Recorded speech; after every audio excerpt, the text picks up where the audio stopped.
अनिल आणि प्रिया यांचा 8 महिन्यापूर्वीच विवाह झाला होता। अनिल हे उरवडे रोडवरील एका कंपनीत तर प्रिया या भुगावला एका शॉपमध्ये कामाला होत्या। परंतु ते पुण्याला गणपती बघायला गेले होते आणि अत्यंत भयंकर अशी घटना घडलेली आहे। काय झालेलं आहे पहा। चॅनलवरती नवीन असाल तर मराठी न्यूजला जरूर सबस्क्राईब करा। प्रिया सूर्यवंशी या बुधवारी मैत्रिणीबरोबर पुण्यात गणपती बघायला गेल्या होत्या। त्या रात्री भुगाव येथे आल्या। त्यांना घेण्यासाठी त्यांचे पती अनिल हे लवळे फाटा येथून भुगावला आले होते। प्रिया यांना अनिल यांनी दुचाकीवर घेऊन लवळे फाट्याकडे जात असताना मध्यरात्री 1 वाजता भुकीमकडून भुगावकडे निघालेल्या डंपरने हॉटेल गारवा समोर जोरदार धडक दिली।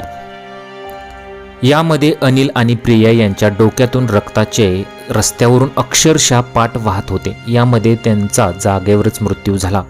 घटना घडल्यानंतर डंपर चालकाने तेथून पळ काढला। त्यानंतर त्यांच्या मृतदेह शवविच्छेदन करण्यासाठी पौड ग्रामीण रुग्णालयात आणण्यात आले होते। ही हृदय पिळवटून टाकणारी घटना भुकुम हद्दीत घडलेली आहे। अक्षरशः 8 महिन्यापूर्वीच यांचा विवाह झाला होता। त्यामुळे जर तुम्ही गणपती पाहायला जात असाल तर काळजीही घेतलीच पाहिजे। बाहेरचे गणपती जर तुम्ही पाहायला जात असाल तर ते टाळाच। त्यापेक्षा तुम्ही घरच्या गणपतींची दररोज आरती व पूजा करा। कारण आता बाहेर जाणं म्हणजे रिस्कच झालेलं आहे। अशा कमेंट्स बऱ्याच लोकांनी केलेल्या आहेत। तुम्हाला या व्हिडिओबद्दल काय वाटतं? तुमच्या प्रतिक्रिया आम्हाला कमेंट बॉक्समध्ये जरूर कळवा।